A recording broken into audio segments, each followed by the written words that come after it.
ka Meghalaya Human Rights Commission kelapan ya ka detail report ani ya ka report ka babnya ba ya ka ka beraja haka khandai tarik mata upanai hakmat additional secretariat haka ba ikong bindas ila pelong ya ka jingsat khan ka ba jai ka commission lembau sket tu jongka kelapan ya ka detail report na Director General of Police jongka Jalan Meghalaya bat komjuru kala patha ya SP jongka East Kasir District Rituraj Ravi IPS baudi bandit mihi daladi hakmat jongka commission haka arpo tarik mata upanai Laban kedua hang ni bah khandai tarik mata upanai haka por kamba khan arbaji khan atam menmit uritura jengkat baka kenhun jiki pulit ke lek cikatai ke jaga ka basong sathan ikong brindas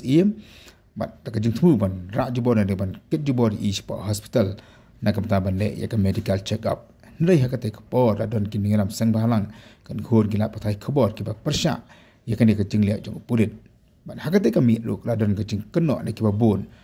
SP jong ka East Kasir District ulawan habreng ka jeng somshit kian hadin jong ka tai ka jeng ja kalami ka jeng dawan ki ba bon kilian kan thop na ki political party ke sang bahalang bat ki rupat baru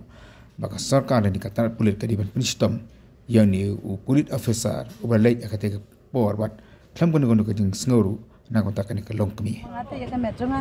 ta ka daung ongam tre pande to apa mensekren mah clear kata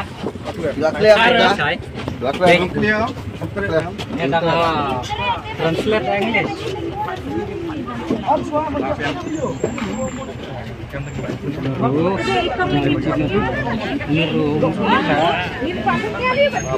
Nasinya pun dia malah. Pak Government Doctor any doctor here? Medical check up ini?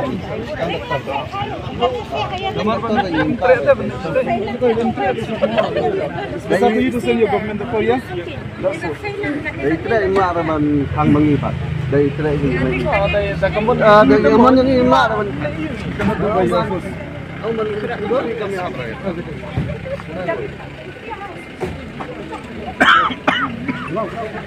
Para tujuh for kita please program.